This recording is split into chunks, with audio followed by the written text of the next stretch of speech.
Sesión y lo hacemos de la mano de la profesora Silvia Mitchell, que es profesora del Departamento de Historia del Arte de Historia, sí, esa era la de formación profesional, para mí todos son de Historia del Arte, de Purdue University, y ahora colaboradora también de la Universidad Rey Juan Carlos, aquí en Madrid. Viene a hablarnos de las 4 protagonistas principales de este simposio para darnos un contexto histórico de estas mujeres, hablarnos de los proyectos acabados e inacabados. Cuando quieras, Silvia, muchas gracias.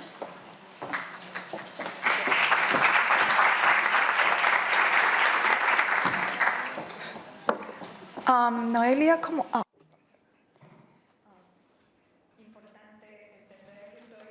Profesora de historia, no de historia del arte. Todo lo que voy a hablar hoy tiene que ver con la historia de estas mujeres. Es un placer y un honor estar con ustedes y me gustaría agradecer a los organizadores, especialmente a Paloma Malagalló, por toda su ayuda y aprovechar la oportunidad para otorgar un especial reconocimiento a la profesora Noelia García Pérez por su papel fundamental a la hora de establecer las contribuciones de las mujeres reales en la formación de las colecciones artísticas que se albergan en el Museo del Prado y por haber organizado un simposio que marca un hito en los estudios de la regionalidad y la historia de las mujeres. La presentación que voy a realizar hoy se centra en las 4 reinas asociadas con los reinados de Felipe IV y Carlos II. Isabel de Borbón, reina consorte y primera esposa de Felipe IV desde 1621 hasta su muerte en 1644. Mariana de Austria, reina consorte desde 1649 hasta la muerte de su esposo en 1665, regente de la monarquía durante la minoría de edad de su hijo, Carlos II, hasta 1675, y reina madre hasta su propia muerte en 1696. María Luisa de Orleans, primera esposa de Carlos II, reina consorte desde 1679 hasta su inesperada muerte en 1689, y finalmente Mariana de Neoburgo, segunda esposa de Carlos II y reina consorte desde 1690 hasta la muerte del rey en 1700, a quien sobrevivió 4 décadas. La premisa principal de esta intervención es demostrar que, al igual que es imposible apreciar en su totalidad la formación de las colecciones artísticas de la Casa de Austria en España sin considerar las aportaciones de las mujeres de la realeza, es inadmisible estudiar la historia de la monarquía hispánica y la política internacional europea sin ellas. Europa se organizó en base a dinastías gobernantes que dieron lugar eventualmente al Estado-nación. Los Austrias fueron protagonistas de transiciones dinásticas que trajeron consigo transformaciones continentales y hasta globales. En 1516, cuando sucedieron a las 2 líneas Trastámara, que se unieron con las dinastías de Borgoña y Habsburgo. En 1580, con la Unión Ibérica, cuando Portugal pasó a ser parte de la monarquía de España, y en 1700, cuando la herencia de la corona de España recayó en los Borbones, desatando la Guerra de Sucesión de España, que trajo consigo la redefinición de los bloques políticos en el continente. Las reinas, al igual que los reyes, estaban en el centro de la política exterior de las monarquías y, por ende, jugaron papeles de gran importancia en el ámbito de la diplomacia europea. Entender el capital dinástico y el contexto diplomático de sus matrimonios es un primer paso para resaltar cómo, una vez se convirtieron en reinas, ejercieron su poder e influencia. Esta intervención está basada en mis propias investigaciones y en las teorías de la regionalidad, teniendo también en cuenta estudios recientes tanto sobre ellas como relativos a los reinados de Felipe IV y sobre todo Carlos II, un periodo que ha sido sujeto a una profunda revisión histórica. Isabel de Borbón nació en Fontainebleau, Francia, en 1602, siendo la segundogénita de los reyes de Francia, Enrique IV, el primer rey de Francia de la dinastía Borbón, y María de Medici.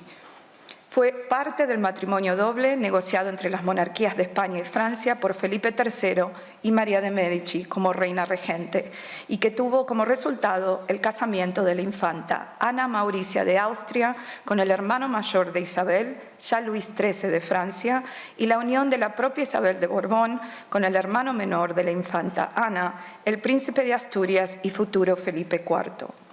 El significado de estos dobles matrimonios no se puede exagerar, sobre todo en el ámbito dinástico, ya que, aunque no fue la primera vez que un rey de la Casa de Austria en España se casaba con una princesa francesa, sí fue la primera vez que una infanta de España, que era hija mayor de un rey, se casaba con un rey de Francia.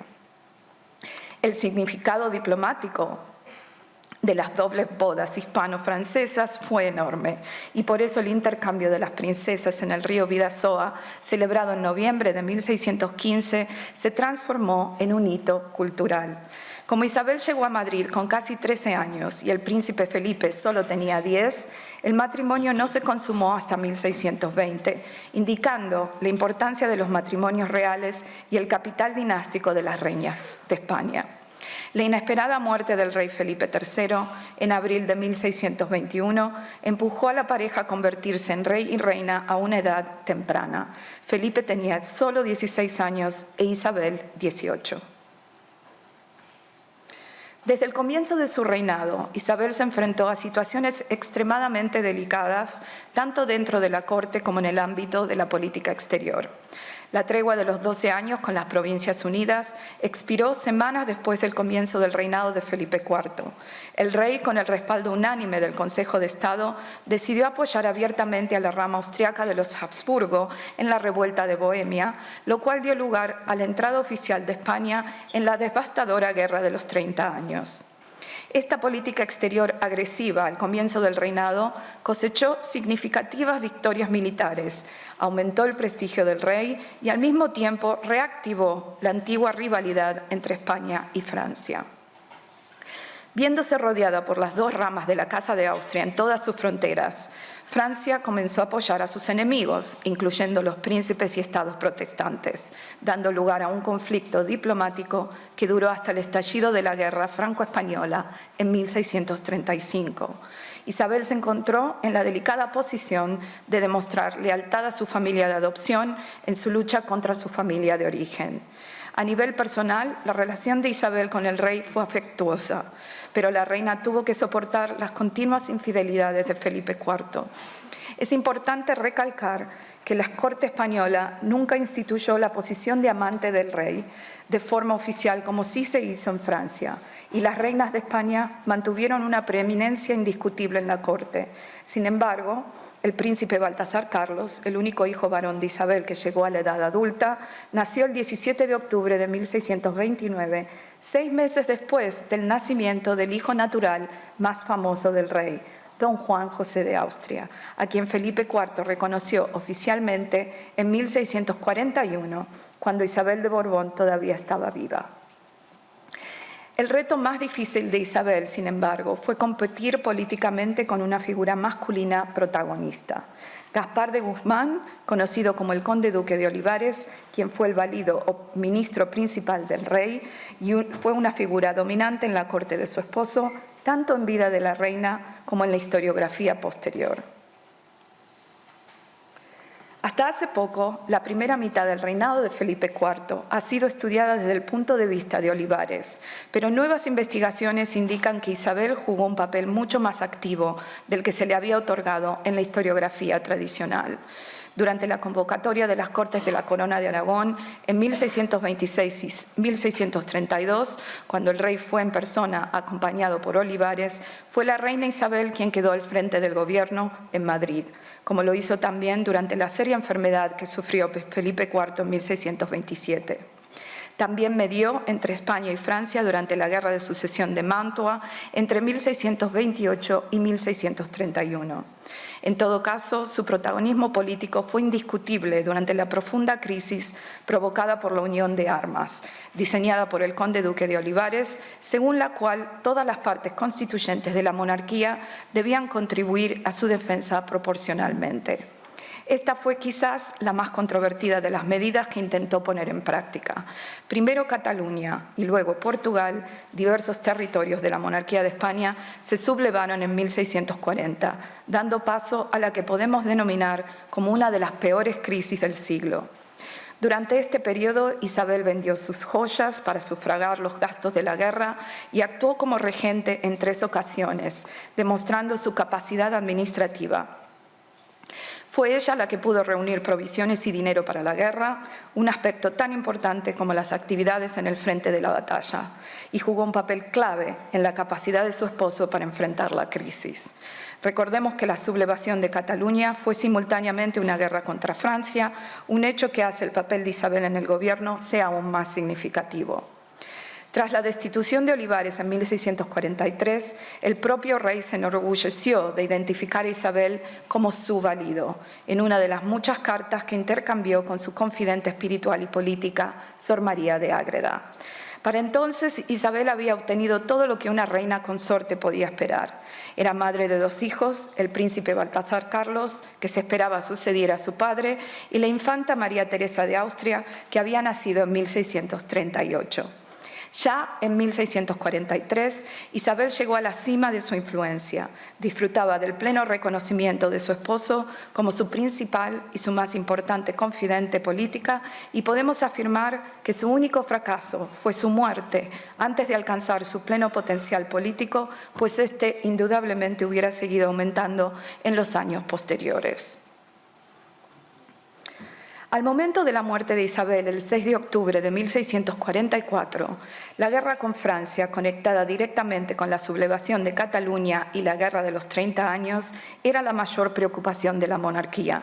La Guerra de los 30 años llegaba a su fin, pero durante las negociaciones de paz en Westfalia se temía que los franceses presionaran al emperador del Sacro Imperio Romano, Fernando III, a firmar una paz separada con sus enemigos, robando a España su mayor aliado. Los españoles contrarrestaron negociando una paz separada con los holandeses, con el deseo de robar a Francia, su mayor aliado. También trabajaron arduamente para preservar la colaboración de las 2 ramas de la Casa de Austria. La hermana menor de Felipe IV, la emperatriz María Ana de Austria, fue desde su casamiento con el emperador un eslabón diplomático esencial para la monarquía hispánica y el Sacro Imperio Romano. Su inesperada muerte de 1646 fue un duro golpe para su esposo y su hermano, quienes resolvieron casar a sus respectivos hijos para mantener su cercanía político-dinástica. El compromiso del príncipe Baltasar Carlos, hijo de Felipe IV e Isabel de Borbón, y Mariana de Austria, hija de Fernando III y María Ana de Austria, fue simbólicamente anunciado el mismo día e inmediatamente después de las ceremonias fúnebres que se observaron en la corte de Viena por la emperatriz. El compromiso duró solo unos meses, ya que el príncipe falleció inesperadamente en octubre de 1646, pero la alianza se defendió a toda costa. En la misma carta donde daba el pésame por la muerte del príncipe, el emperador propuso que su hija se casara con el rey. A pesar de la diferencia de edad de 30 años, el nuevo compromiso se confirmó en solo los días que tardaron las cartas en cruzar el continente desde Viena a Madrid. Mariana de Austria tenía una posición privilegiada en la jerarquía interna de la Casa de Austria, como hija mayor de un emperador y una infanta de España. Eso explica por qué las capitulaciones matrimoniales se basaron en las de Ana de Austria y Felipe II, remontándose al modelo de 3 generaciones de reinas atrás. Tras llegar a la corte de Madrid con casi los 15 años cumplidos, a finales de 1649, Mariana empezó su reinado con varias ventajas. Ya era parte de la familia real, como hija de la hermana de Felipe IV, no solo era descendiente directa de todos los reyes de España, sino que también estaba familiarizada, hasta cierto punto, con la etiqueta borgoñona de la corte hispana. Hablaba castellano, un idioma que había estudiado y practicado desde niña, junto con el latín, y también tenía lazos culturales y políticos dentro de la corte ya establecidos antes de su llegada. Tampoco se enfrentó a una figura tan dominante como Olivares, pues el principal ministro de Felipe IV en ese momento era don Luis de Haro, una figura de mucha influencia, pero de una personalidad más diplomática y discreta. Aunque la relación política entre Mariana y Haro necesita más estudio, queda claro que no fue contenciosa, más bien al contrario. Por otro lado, Mariana también se casó con un hombre mucho mayor que ella y con mucha experiencia política. La colaboración entre Mariana y Felipe IV fue, por este motivo, en cierta forma limitada. El protagonismo de Mariana fue enorme en el ámbito cultural en la corte de los Austrias y es el motivo por el cual su semblanza es tan predominante en el Museo del Prado. Sin lugar a dudas, la imagen de la reina Mariana es contemplada por la mayor parte de los espectadores que visitan el museo todos los años. A pesar de ser su imagen tan icónica, su importancia política vivió en la oscuridad durante casi 3 siglos. La trayectoria de Mariana de Austria hace hincapié en las profundas conexiones que existían en la Edad Moderna entre la política, la diplomacia y la maternidad. El nacimiento de sus hijos se convirtió en el eje de la política exterior de Felipe IV. En 1651, Mariana dio a luz a Margarita de Austria, recibida con profunda alegría por el rey y la infanta María Teresa, quien llamaba a su hermanita mi hija. Pero mientras no naciese un varón, María Teresa seguía siendo la heredera universal de la monarquía. El Consejo de Estado quería seguir adelante con la ceremonia de juramento como princesa de Asturias, un paso previo para convertirla en reina propietaria si su padre fallecía, pero el cual era un título muy difícil de arrebatar una vez concedido, atándole las manos a Felipe IV, quien evidentemente deseaba utilizar el matrimonio de su hija para realizar su política exterior. Un casamiento en Francia con Luis XIV quedaba completamente descartado para una heredera al trono español. Se consideró un matrimonio entre María Teresa y el emperador Leopoldo I, un marido adecuado para una reina propietaria de la monarquía hispánica de los Austrias, pero Felipe IV apostó porque su segunda esposa acabaría dando a luz a un heredero varón para poder seguir con sus planes. Durante los siguientes 5 años, Mariana estuvo bajo continua presión hasta que el nacimiento del príncipe Felipe Próspero en 1657, seguido por otro hijo varón, Fernando Tomás, en 1658, dio un giro fundamental a la política exterior de su esposo. La existencia de un heredero varón propició el casamiento de María Teresa con el rey Luis XIV de Francia. Este matrimonio fue la base del Tratado de los Pirineos y puso fin a la guerra franco-española que había empezado en 1635. La paz con Francia, gracias al casamiento, le dio al rey la flexibilidad que necesitaba para resolver el último asunto de la crisis de 1640, que quedaba pendiente, la revuelta de Portugal. Aunque los 2 principitos murieron siendo muy pequeños, Fernando Tomás en 1659 y Felipe Próspero el 1 de noviembre de 1661, Mariana dio a luz a otro hijo, el futuro Carlos II, cuyo nacimiento 5 días después de la muerte de su hermano se consideró básicamente un milagro y aumentó el prestigio y la influencia de Mariana, que ya había aumentado con creces. Desde 1657 no solo se había ganado el lugar en el Panteón de los Reyes en el Escorial, pero era sabido que uno de sus hijos, y después del casamiento de María Teresa, probablemente su hija, Margarita, sucederían al rey su padre.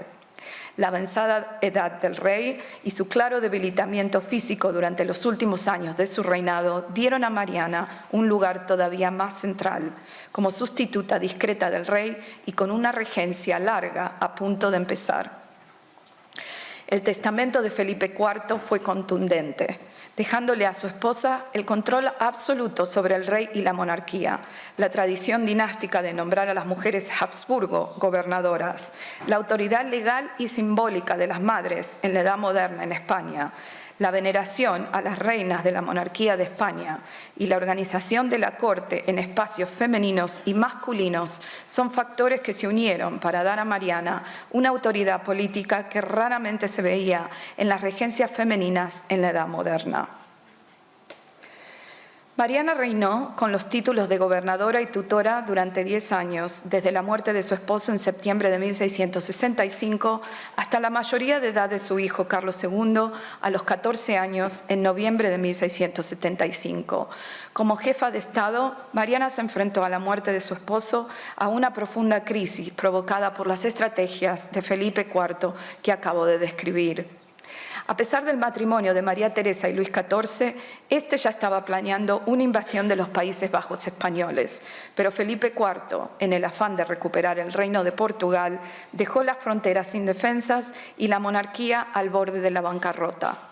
Los primeros 3 años del gobierno de Mariana fueron extremadamente difíciles, pero fueron justamente las dificultades las que la convirtieron en una consumada estadista.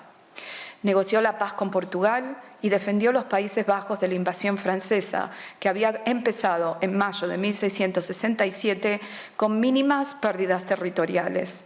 A la altura de 1668, el ejército de Flandes había pasado de tener 10.000 soldados a 60.000. En el proceso logró una colaboración estrecha y en gran medida sin precedentes con las Provincias Unidas y con Inglaterra. Y aunque sus mayores logros fueron en Europa, liderando las primeras alianzas paneuropeas contra Luis XIV en 1668 y 1673, también tuvo influencia en los territorios americanos y en el Caribe. La cima de su influencia diplomática fue como mediadora de la paz durante la Tercera Guerra Anglo-Neerlandesa en 1674, influyendo el curso de la historia europea del Atlántico en el Caribe y Norteamérica. En la Corte, Mariana promovió una generación nueva de ministros que pueden ser considerados estadistas y diplomáticos de primera clase. Todos ellos jugaron un papel fundamental durante el reinado de Carlos II. La política matrimonial de Mariana siguió las tradiciones dinásticas, pero fue, sin embargo, controvertida. Confirmó el casamiento de su hija Margarita con el emperador Leopoldo I en 1666, negociado por Felipe IV antes de morir. Sin embargo, al principio no trajo las ventajas diplomáticas que se esperaban, ya que España no recibió apoyo del emperador durante la invasión de los Países Bajos por parte de Francia, a pesar de estar casado con la heredera al trono español. Margarita falleció en 1673 y de esta unión sobrevivió una niña, la archiduquesa María Antonia de Austria, que se convirtió a la muerte de su madre en la heredera de la monarquía hispánica, manteniendo sus derechos durante el resto de su vida. La decisión de Mariana de confirmar el matrimonio de esta misma archiduquesa con Carlos II en 1676 fue motivada por cuestiones militares, no queriendo perder el apoyo de Leopoldo I en la Segunda Guerra contra Francia que tuvo lugar durante su regencia. Sin embargo, ocasionó una reacción más que virulenta en la corte, ya que la archiduquesa era una niña de solo 7 años y semejante casamiento significaba que Carlos tendría que esperar años para consumar el matrimonio y poder dar un heredero a la monarquía. Mariana terminó su regencia tal y como lo estipulaba el testamento de su esposo y ejerció un poder casi ilimitado durante 1 año más. Pero el traspaso de poderes fue tumultuoso y el rey no pudo imponerse ni a sus ministros ni a su madre. La contienda culminó con una confederación de 22 grandes y el medio hermano del rey, don Juan José de Austria, que demandaron la separación del rey y de su madre. Meses después de que Mariana saliera de Madrid rumbo a Toledo, se retomó el tema del casamiento del rey en el Consejo de Estado, esta vez presidido directamente por Carlos II, quien empezó a demostrar madurez política.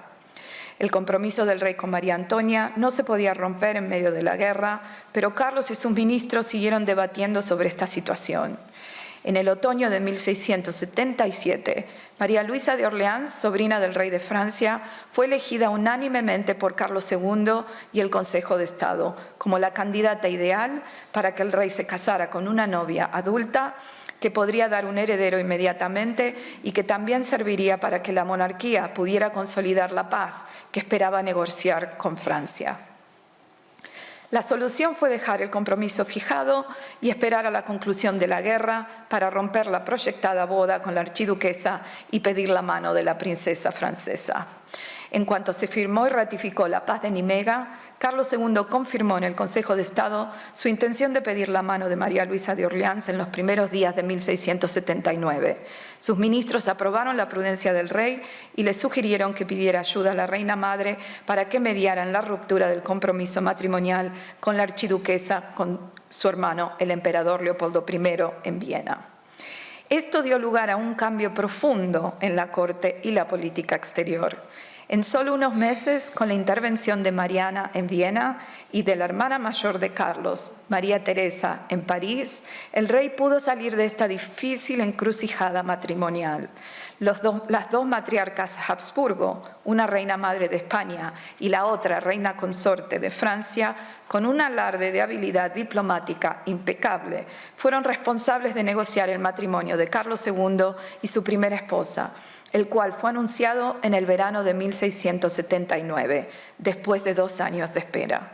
La corte en Madrid vibraba de emoción y actividad frente a la perspectiva de recibir a la nueva reina consorte y gracias a la transformación del régimen político de Carlos, que ya estaba en plena marcha. El regreso de la reina madre a Madrid era un hecho conocido y se le estaba preparando la Casa de Uceda, hoy en día el Palacio de los Consejos y la Capitanía General, como su residencia, transformándola en un palacio digno de una reina. Carlos II también había elegido un primer ministro, esperando el momento adecuado para anunciarlo oficialmente. Mariana de Austria entró en Madrid el 27 de septiembre. El rey salió de Madrid unas semanas más tarde, el 19 de octubre, con un nutrido cortejo de nobles hacia la frontera para recibir a su esposa.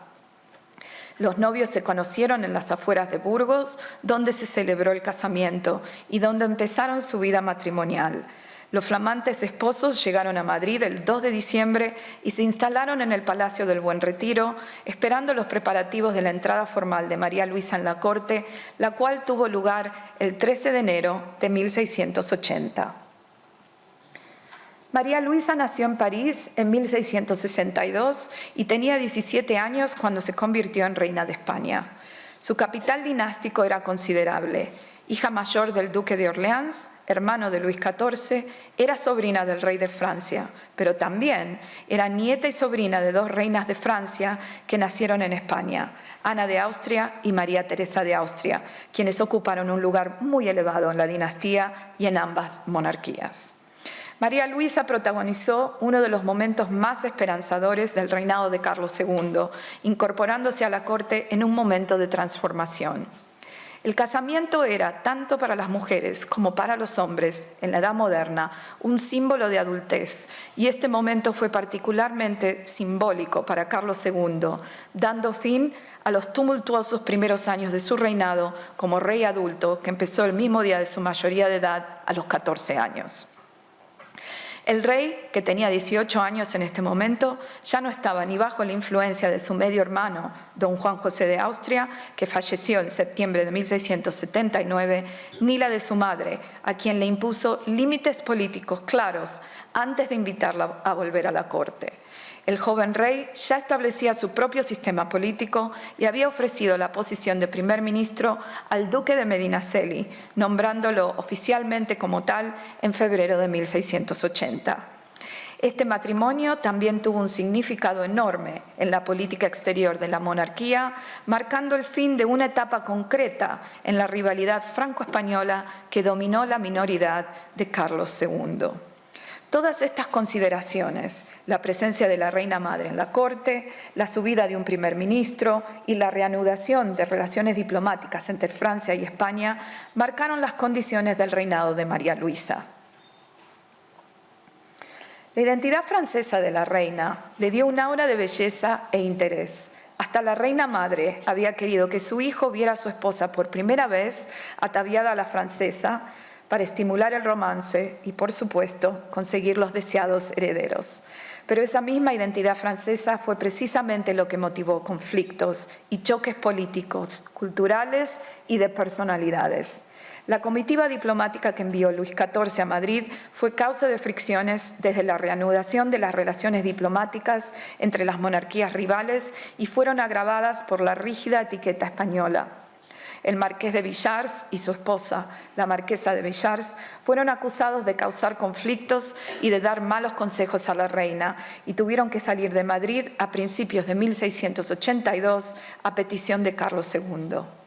Desde un principio, la Casa Real de María Luisa fue motivo de choques entre los miembros franceses y españoles, tanto que varias damas francesas fueron obligadas a regresar a Francia. Pero el mayor obstáculo para la nueva reina fue, sin lugar a dudas, la política de su tío Luis XIV. A pesar del Tratado de Paz, jurado solemnemente en Nimega, Luis XIV actuó como si no existiera. Comenzó ya en 1681 a invadir territorios en los Países Bajos, contiguos a los que se le habían cedido en el tratado, con la excusa de que le pertenecían por jurisdicción territorial. Conocidas como la política de las reuniones, estas invasiones fueron no solo ilegales, sino arbitrariamente crueles, resultando en la destrucción de ciudades, muchas de ellas arrasadas completamente, y la muerte de muchos inocentes. Carlos II declaró la guerra a Francia en octubre de 1683. La Guerra de las Reuniones duró menos de un año, resultando en otro tratado de paz entre las monarquías de Francia y España en Ratisbona en agosto de 1684. Los asedios de Luis XIV, antes y durante la Guerra de las Reuniones, dio lugar al momento más peligroso del reinado de María Luisa, causado por el descontento general con los franceses. Se acusó a una de sus damas, Nicole Quentin, conocida despectivamente como la Cantina, muy cercana a María Luisa, ya que había sido su nodriza, de administrar abortivos a la reina. Aunque al principio los que fueron informados, el rey, la reina madre y la camarera mayor, lo consideraron inconcebible, las habladurías llevaron al rey a pedir una investigación. La dama fue interrogada por la Inquisición, torturada, y aunque fue declarada inocente, se la condenó a muerte. Los rumores contra la reina fueron tales que se consideraba hasta peligroso que saliera del palacio. La muchedumbre destruía comercios asociados con franceses y atacaba en la calle a los que parecían serlo, hasta que se publicó un decreto real amenazando con severas penas a quienes cometieran ese tipo de atentados. Todas las demostraciones contra María Luisa y su ya pequeño séquito francés reflejaban un profundo sentimiento antifrancés que fue provocado no por la reina, sino por Luis XIV.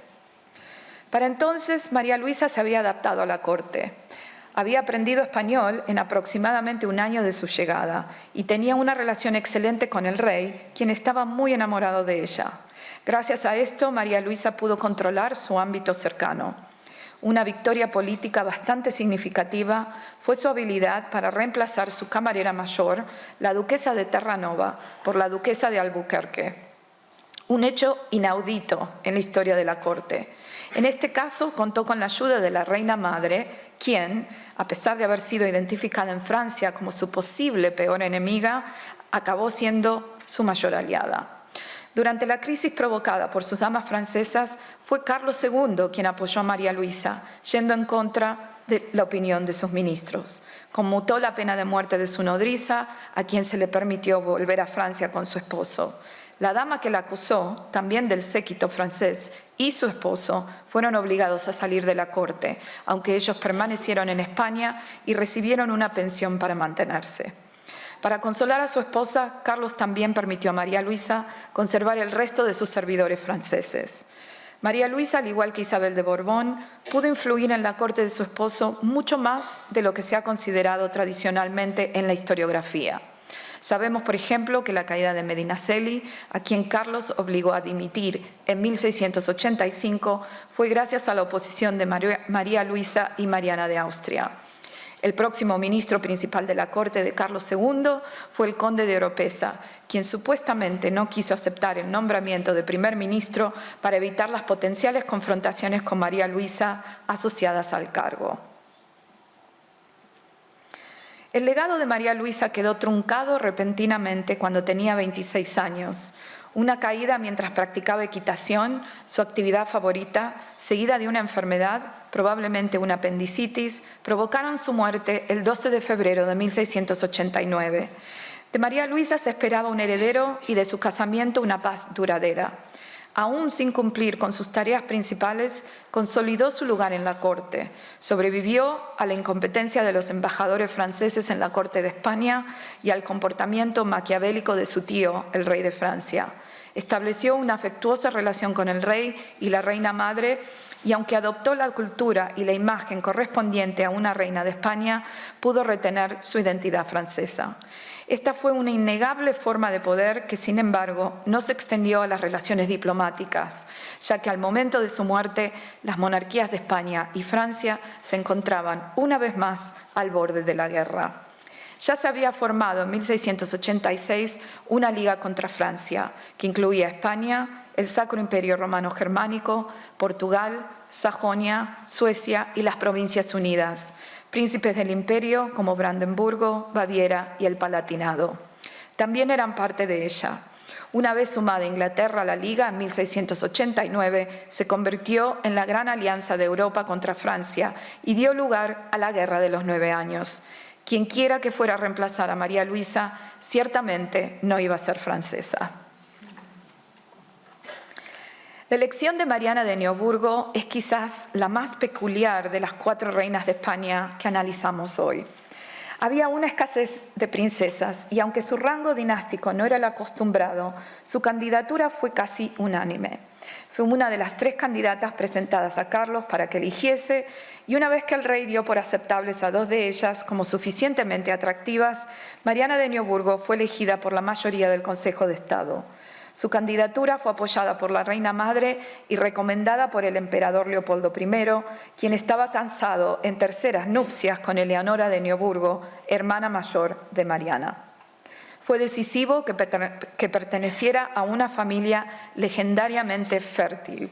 Su padre, el elector Felipe Guillermo de Neoburgo, y su madre, Isabel Amalia de Hesse-Darmstadt, tuvieron 12 hijos que sobrevivieron hasta la edad adulta. Tuvo 7 hermanos mayores que ella y 2 hermanas que ya ocupaban un trono. Eleonora de Neoburgo era emperatriz del Sacro Imperio Romano Germánico y María Sofía de Neoburgo, reina de Portugal. Tenía la ventaja de no tener sangre francesa en sus venas y de que el Palatinado era uno de los miembros de la Gran Alianza contra Francia que los había invadido en 1689. El matrimonio se concertó meses después de la inesperada muerte de María Luisa de Orleans. El viaje por mar para traer a la nueva reina fue complicadísimo y peligroso por la guerra y el pésimo tiempo, y Mariana no pudo llegar a España hasta finales de marzo de 1690. El itinerario dentro de la península la llevó desde el puerto de Ferrol hasta Valladolid, donde conoció al rey, se celebró la boda y donde la pareja pasó los primeros días de su matrimonio. Desde un principio, Carlos y Mariana dieron instantáneas muestras de compatibilidad y se esperaba que el matrimonio diera el fruto que se esperaba. Conoció a la reina madre en el Real Sitio del Pardo, donde ella salió a recibirlos el 15 de mayo. La pareja llegó a Madrid el día siguiente, alojándose en el Palacio del Buen Retiro hasta su entrada formal en la corte, que tuvo lugar el 22 de mayo de 1690. Mariana de Neoburgo protagonizó como reina de España uno de los periodos más complicados del reinado de Carlos II. La cuestión de la sucesión dominó la corte, la diplomacia y la política exterior, poniendo a la reina consorte en una situación extremadamente delicada. El reinado de Carlos II y la figura del rey ha sido recientemente, y sigue siendo, el foco de numerosos estudios. Y sabemos que Mariana y Carlos vivieron como marido y mujer durante los periodos que los dos estaban bien de salud. Por eso mismo, cada mareo, cada antojo, cada trazo de la menstruación, cada síntoma de un embarazo elevaba a la reina consorte a un lugar preponderante solo para perderlo cuando todo resultaba en una falsa alarma.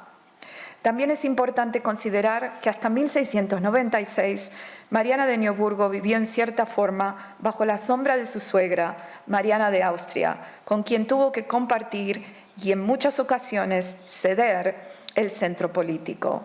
Hubo varias contiendas de patronaje en las cuales Mariana de Neoburgo fracasó, como por ejemplo en lo relativo al nombramiento de gobernador de los Países Bajos españoles que se le concedió al elector Maximiliano II de Baviera, candidato de la reina madre, y no al hermano de Mariana como le hubiera gustado.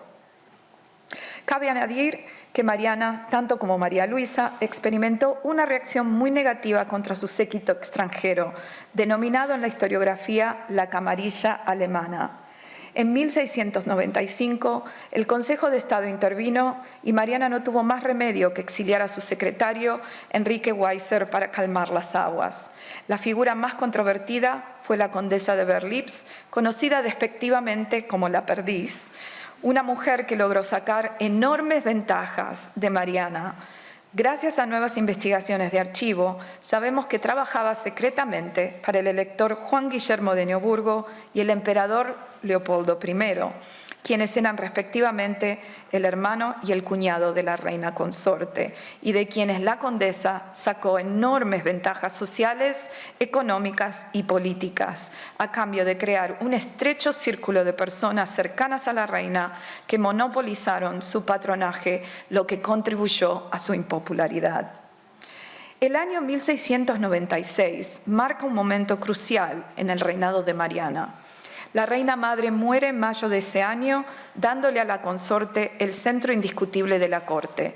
Pero también ese año viene marcado por dos enfermedades graves de mucha consecuencia.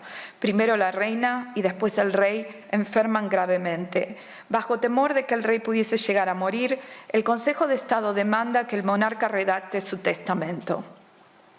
Aunque el original no se ha encontrado, sabemos de él gracias a la correspondencia diplomática y los papeles de Estado. Y no queda duda de que el rey nombró sucesor a los descendientes de su sobrina, la archiduquesa María Antonia de Austria, quien, aunque falleció de sobreparto en 1692, había dejado un hijo, el príncipe José Fernando de Baviera. Aunque solo era entonces un niño de 4 años, Carlos lo identificó en el que fue su primer testamento como su sucesor. El padre del príncipe, el elector Maximiliano II de Baviera, estaba dispuesto a defender los derechos de su hijo a toda costa. La decisión de Carlos II dio lugar a una confrontación diplomática entre Baviera, el Imperio y Francia, que afectó profundamente a la reina consorte. La paz de Ryswick de 1697 había dado fin a la contienda militar de la Gran Alianza contra Francia y con ella la atención del continente pasó a centrarse en Madrid. La monarquía hispánica poseía unos territorios más extensos que cualquier otra potencia del continente y controlaba un imperio global. La posibilidad de que Carlos II muriera sin descendientes directos se entreveía como un problema geopolítico a nivel continental y hasta global. Considerada como la que tenía la llave para determinar el futuro de la corona de España, Mariana de Neoburgo se convirtió en mediadora y una partidaria deseada por el Sacro Imperio Romano Germánico, la monarquía de Francia y el Principado de Baviera. El emperador Leopoldo I quería que Mariana influyera en el rey para que se eligiera a su hijo menor, el archiduque Carlos, como su sucesor.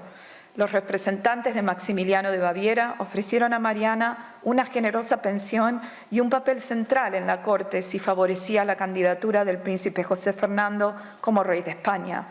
La delegación francesa, enviada por Luis XIV, temía su poder y la asediaron con ofertas y proposiciones. Ya en el último año de su reinado se observa cómo la situación de la reina se caracteriza tanto como su poder como por el peligro. La muerte del príncipe José Fernando en 1699 y la desaparición de la opción bávara para la sucesión puso a Carlos en una difícil encrucijada dinástica. Las opciones de Carlos II para decidir el futuro de la monarquía de España fueron determinadas por varias generaciones de mujeres y por la sucesión femenina. Desde la desaparición de la niña de Margarita de Austria en Bavaria, las principales opciones se basaban en los derechos sucesorios de María Ana de Austria y sus descendientes en el Sacro Imperio Romano Germánico.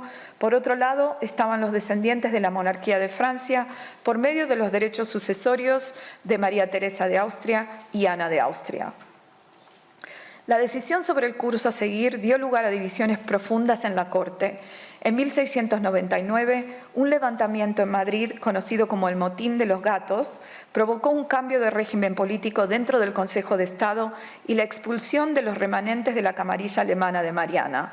Especialmente notable fue la salida de la condesa de Berlitz de Madrid en marzo de 1700. La muerte del rey, 8 meses más tarde, fue un acontecimiento paneuropeo y global.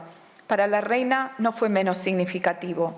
En vista de los tratados de reparto de la monarquía que se hicieron a sus espaldas, Carlos II tomó una decisión que sin duda fue increíblemente difícil a nivel personal, pero acertada dinástica y políticamente. Llamó a la sucesión de la corona al segundo nieto de Luis XIV, Felipe, duque de Anjou, con 2 condiciones principales. Tendría que aceptar la totalidad de la herencia sin dividirla y renunciar a sus derechos de sucesión en Francia. Si él no aceptaba, la oferta se extendía bajo las mismas condiciones al segundo hijo de Leopoldo I. De esta forma, Carlos II pudo imponer su voluntad, ya que su decisión puso a las contendientes en la obligación de aceptar sus condiciones si querían un traspaso de poder legítimo. De esta forma preservó la integridad de la monarquía de España. Una vez hecha pública esta decisión, el 1 de noviembre de 1700, el mismo día que falleció el rey, el futuro de la reina quedaba en manos de su sucesor. Luis XIV aceptó las condiciones de Carlos II, convirtiendo al duque de Anjou en rey de España, a quien la reina reconoció como el nuevo rey Felipe V. Durante su reinado, a pesar de las enormes dificultades a las que se enfrentó, Mariana de Neoburgo pudo influir en la política de la corte y utilizar el patronazgo para atraer a figuras clave de la aristocracia española a su círculo. Su influencia se sintió especialmente después de la muerte de Mariana de Austria. Estableció una relación afectuosa con el rey, a quien protegió en varias ocasiones de los doctores y exorcismos a los que fue sometido. Durante los últimos años de su vida, fue probablemente una de las pocas fuentes de alegría para Carlos. Indudablemente debemos considerar una muestra de apoyo por parte del rey que le otorgara una generosa pensión de 400.000 ducados en su viudedad, 100.000 ducados más de los que su propio padre había dejado de pensión a la reina madre Mariana de Austria. Mariana de Neoburgo fue vista con sospecha por la nueva dinastía y el nuevo rey. Antes de su llegada, Felipe V la obligó a salir de la corte hacia Toledo, donde residió durante varios años. La guerra de sucesión empeoró su situación y al dar muestras de apoyar la causa imperial y al archiduque Carlos, Felipe V la exilió, siendo forzada a salir de España en 1706. Vivió en Bayona, Francia, durante más de 3 décadas, donde, y acompañada de un séquito de aproximadamente 100 personas, construyó una vida relativamente pacífica y agradable, rodeada de música y muy querida por la población local, aunque bajo la constante vigilancia de Felipe V, quien interceptaba su correspondencia. Cuando su sobrina, Isabel de Farnesio, se convirtió en reina de España en 1714 como segunda esposa de Felipe V, se presentó la posibilidad de su regreso a la corte. Sin embargo, este no se pudo negociar hasta 1639. Mariana de Neoburgo falleció en el Palacio del Infantado en Guadalajara en julio de 1740, habiendo logrado, sin embargo, su deseo de volver a los territorios de la monarquía, donde tuvo la distinción de haber sido la última reina de España bajo los Austrias. Solo 2 de las 4 reinas que analizamos hoy tuvieron el privilegio de ser enterradas en el Panteón de Reyes del Real Monasterio del Escorial, Isabel de Borbón y Mariana de Austria. La tradición dicta que solo las madres de los reyes podían ser enterradas en dicho panteón. Mariana de Austria dio a luz al último monarca de la Casa de Austria en la monarquía hispánica, Carlos II. Y sabemos que Felipe IV hizo una excepción con Isabel cuando su hijo murió como príncipe y no como rey.